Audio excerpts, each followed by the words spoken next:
What if your money problems aren't actually money problems? What if they're math problems? That might sound harsh, but there's something incredibly powerful about looking at your finances without emotion and simply looking at the numbers. When your bills are higher than your income, the math doesn't care about excuses. When your debt payments consume your paycheck, the math doesn't care how badly you want to save. And when you spend more than you earn, your bank account eventually tells the truth. But here's the good news. Math can be solved. You don't have to be perfect with money. You don't have to become a millionaire overnight. You simply need to understand the numbers, identify the gap, and create a plan to change the equation. The problem is that most people avoid looking at their actual financial numbers because they're uncomfortable. They guess what they spend, estimate what they owe, and hope everything works out. But hope isn't a financial strategy. Numbers give you clarity. Once you know exactly how much comes in, how much goes out, what you owe, and what you want to accomplish, you can start making decisions based on reality instead of stress. And that's where financial progress begins. Your money may feel complicated, but at its core, your financial life is an equation and you can change the numbers. The first step to solving a money problem is knowing exactly what you're working with. Start with your monthly income. Not the income you hope to make, not your gross salary, but the actual amount that reaches your account. Then calculate your essential expenses: housing, utilities, transportation, groceries, insurance, minimum debt payments, and other necessities. After that, look at your discretionary spending. This is where many financial surprises are hiding. Restaurants, subscriptions, shopping, entertainment, delivery fees, impulse purchases, and convenience spending can quietly add up. You might think you're spending an extra $10 here and $20 there, but multiply those decisions across an entire month and the number can become significant. Once you have these numbers, subtract your total expenses from your take-home income. That number tells you something important: your current financial margin. If you have $500 left over, you have options. If you have $50 left over, you have a different challenge. If you're negative, you have a math problem that needs immediate attention. But knowing that number is actually good news, because uncertainty is harder to solve than a specific number. Instead of saying, "I never have enough money," you can say, "I'm short $300 every month." Now you have something measurable.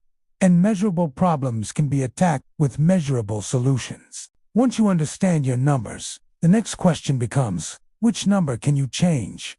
There are only a few major levers in your personal financial equation. You can increase income, reduce expenses, reduce debt costs, or change how you allocate your existing money. Ideally, you work on more than one lever. If you're spending $3,500 per month and bringing home $4,000, you have a $500 margin. But maybe you can reduce expenses by $200 and increase your income by $300. Suddenly, your financial margin becomes $1,000. That's a completely different situation. This is why focusing only on cutting expenses can be frustrating. There is a floor to how much you can cut, but there may not be the same ceiling on how much you can earn. Maybe that means taking on additional freelance work, selling unused items, asking for additional hours, developing a skill, or pursuing a higher-paying opportunity. At the same time, increasing income without controlling spending can create another problem: lifestyle inflation. If every raise immediately becomes another subscription, another car payment, or more expensive entertainment, the equation doesn't improve much. The goal isn't simply to make more money. The goal is to create a larger gap between what comes in and what goes out, and then intentionally direct that gap towards savings, debt reduction, investing, and your financial goals. Here's where many people make another mistake. They know their income and expenses, but they don't actually give their remaining money a purpose. Let's say you bring home $5,000, and your essential and discretionary expenses total $4,200. You have $800 available. What happens to that $800? If you don't have a plan, it can disappear. Maybe it gets spent on random purchases. Maybe you upgrade something. Maybe you simply spend more because the money is sitting in your account. Instead, assign that $800 before it arrives. Perhaps $300 goes toward an emergency fund, $250 goes toward debt, $150 goes toward investing, and $100 remains available for something enjoyable. Now, your money has instructions. This is one of the biggest advantages of using a paycheck-based financial system. You're not waiting until the end of the month to see what happened. You're deciding ahead of time what should happen. That's exactly the type of planning PaycheckPlanner.ai is designed to help with. Instead of keeping your financial strategy in your head, you can organize your paycheck, expenses, savings, goals, and priorities into a clearer plan. The goal isn't to make your finances complicated. It's to make the math visible. When you can see where every dollar is supposed to go, you have a much better chance of making intentional decisions instead of reacting to whatever happens during the month. One of the biggest reasons money problems become bigger problems is avoidance. You don't want to open the credit card statement. You don't want to calculate your debt. You don't want to look at your bank account after a weekend of spending. So you avoid it.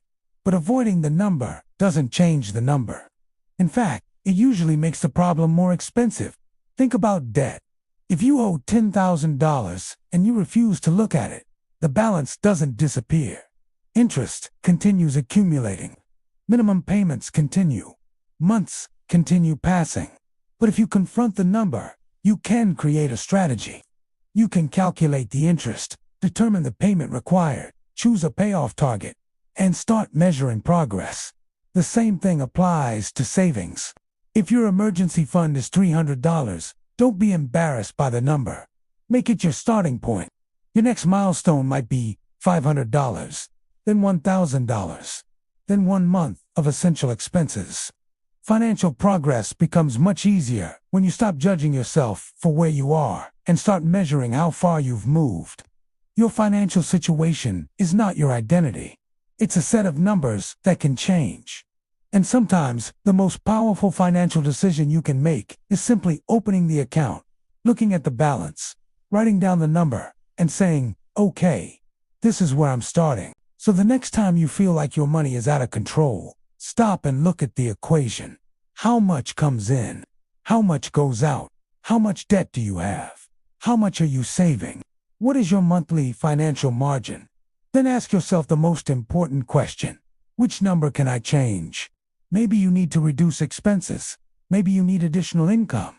Maybe you need to attack high-interest debt. Maybe you simply need a better system for managing each paycheck.